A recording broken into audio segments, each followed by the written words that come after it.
What if the most feared predator on the planet has no claws, no fangs, and can't outrun a deer? Picture this: a herd of elephants standing near a watering hole in South Africa, completely calm. A hidden speaker plays the sound of a lion growling. The elephants barely flinch. A few raise their heads, that's it. Then the same speaker plays something else, a calm, ordinary human voice, and the entire herd bolts, not a slow retreat. A full, panicked escape, faster and more urgent than their reaction to the actual apex predator of the African savanna. This wasn't a one-time event. Researchers tested this across 19 different species in Kruger National Park: giraffes, leopards, rhinos, hyenas, and 95% of them fled faster from a human voice than from a lion. A soft, slow, clawless primate is somehow the most terrifying thing in the entire animal kingdom. So how did that happen? The answer goes much deeper than you think. If that already gave you chills, trust me, it gets wilder from here. Hit that like button, drop a comment telling me which animal surprises you the most, and subscribe so you don't miss what's coming next. You're going to want to stick around for this one. Now, this isn't just a cool wildlife observation someone posted online. This has been measured rigorously, repeatedly, across multiple continents and dozens of unrelated species. Conservation biologist Liana Zainet and her team set up hidden camera and speaker systems at the exact places wild animals naturally gather: watering holes, feeding sites, forest trails. They played back different audio recordings and carefully measured every single fear response. How fast did the animal flee? How far did it go? How long before it came back? The numbers are genuinely unsettling. When animals heard a human voice, calm, conversational, not even threatening, they abandoned watering holes in just 14 seconds. 14 seconds. For comparison, it took them 23 seconds to flee from the sound of a lion, a dog, or even a gunshot, and 32 seconds for neutral, non-threatening sounds used as a control. That means a quiet human voice triggered a faster, more urgent escape response than an actual gunshot. Let that sink in for a second. And it wasn't just African wildlife. In California, researchers tested pumas, powerful apex predators, in their own right using the same method. Upon hearing a human voice, the pumas fled in 83% of trials. Many of them didn't just run briefly and circle back, they abandoned their kill entirely. A fresh meal left behind because the risk of staying near the sound of a person was simply not worth it to them. The results were so consistent, so universal across species with no shared evolutionary history, that researchers felt compelled to create a specific scientific category just for us. They called it the super predator, not because we're the strongest, not because we're the fastest, but because of something far more interesting and far more disturbing. Here's what makes this even more fascinating. You might assume that this level of fear takes thousands of years to develop, that it gets slowly baked into an animal's DNA through countless generations of deadly encounters. And for some fears, that's exactly how it works. The fear of snakes, for example, appears to be at least partially hardwired into primate brains. Human infants who have never seen a snake in their lives still show a measurable stress response when exposed to one. That kind of fear is ancient, biological, and deep. But the fear of humans doesn't seem to work that way.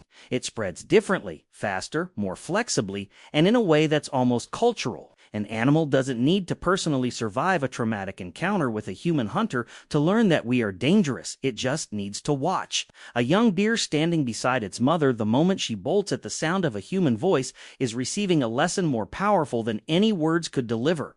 No direct experience required. No personal loss necessary. Just observation, instinct, and the silent transmission of inherited caution.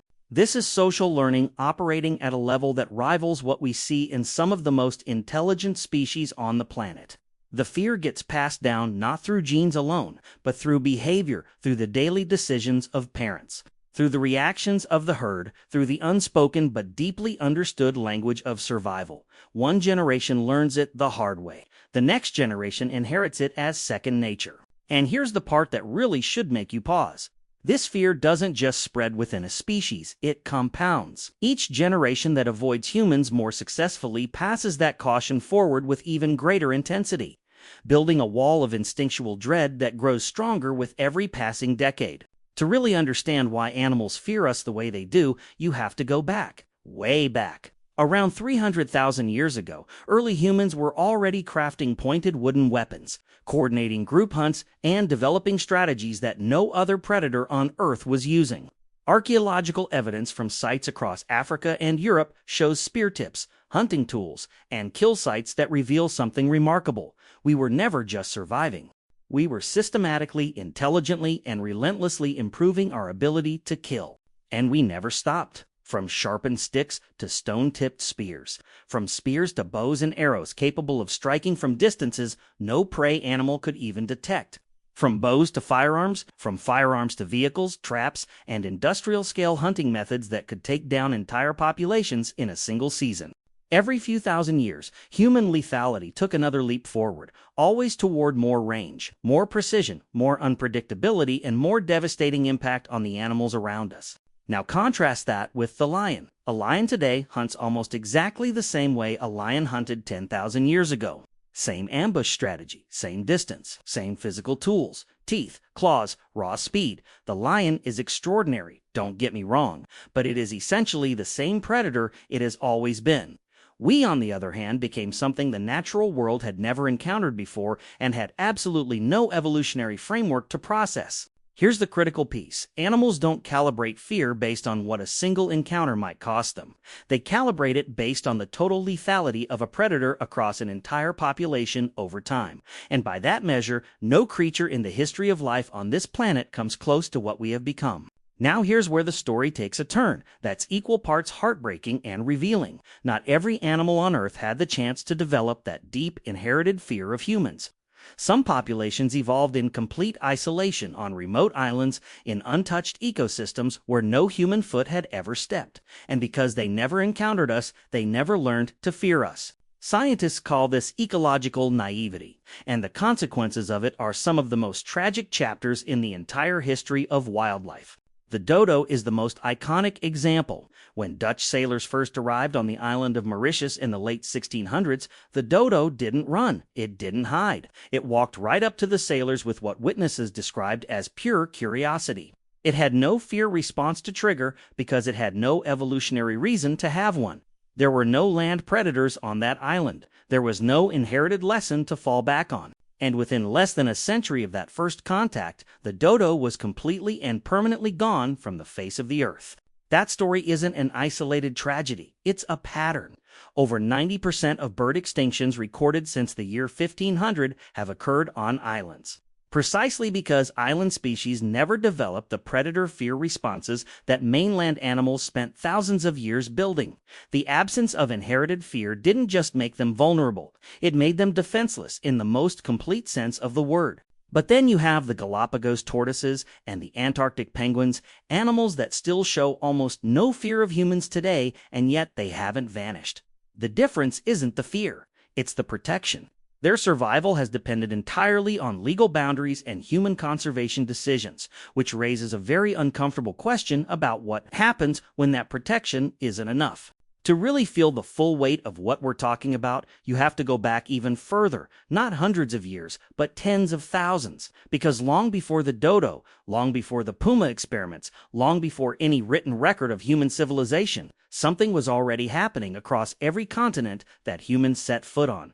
The megafauna were disappearing, and the timing is impossible to ignore. Woolly mammoths, giant ground sloths, the size of elephants, massive marsupial predators in Australia, giant kangaroos, short-faced bears. These weren't fragile creatures. These were the dominant animals of their time, beings that had survived multiple ice ages, catastrophic climate shifts, and thousands of years alongside some of the most fearsome predators the planet has ever produced. And then humans arrived. And within a geologically narrow window of time, continent after continent saw these giants vanish. Paleontologist Paul Martin called it the overkill hypothesis, and the evidence behind it is both compelling and deeply sobering. What makes this so significant isn't just the scale of the loss. It's what it tells us about our impact as a species, even at our most primitive. We didn't need factories or firearms to reshape the entire living world.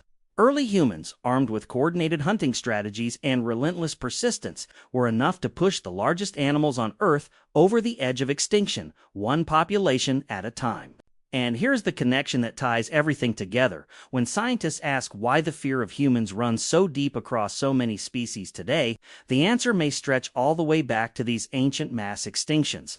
The animals alive right now may be, in a very real sense, the descendants of the only ones who were afraid enough to survive us. That fear wasn't learned yesterday. It was earned across millennia. Now here's the twist that nobody sees coming, and honestly, it might be the most fascinating piece of this entire story. If humans are the most feared predator on the planet, what happens when other predators fear us too? What happens when the ecosystem's second most dangerous hunter is just as afraid of us as its prey is? The answer is something researchers have started calling the human shield effect, and it flips everything you think you know completely upside down. Deer and elk have been observed choosing to give birth closer to human settlements, roads, and houses than they would ever naturally prefer, not because those places are comfortable, not because they've lost their instincts, but because wolves, their primary predators in many of these regions, are so deeply afraid of humans that they actively avoid those areas. The prey animal is using our presence as a buffer, as a wall of fear that keeps the wolf at a distance.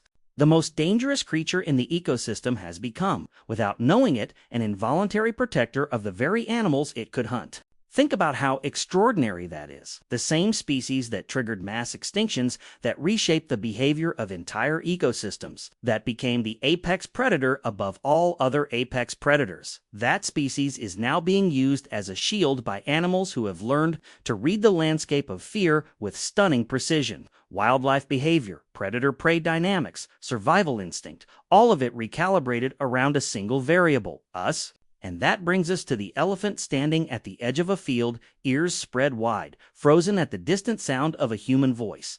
That animal isn't being irrational. It isn't overreacting. It is making one of the most accurate risk assessments in the entire animal kingdom, a calculation built on 300,000 years of nearly unbroken evidence, passed down through generations in a language older than words. Right now, somewhere out there, an animal that has never once encountered a human will flee at the sound of our voice, because something before it learned that lesson paid for it and passed the warning forward.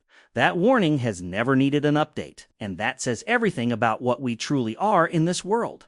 If this video made you see the natural world and yourself differently, you're exactly who this channel was built for. Subscribe right now, because every week we go deeper into the science that reveals what nature is really telling us, and the uncomfortably special place we occupy in it. Comment the warning below if this hit you on a level you didn't expect. It genuinely helps more people find content like this. And if you learned something today, leave a like. It means more than you know. The next video is already on your screen. Don't stop here.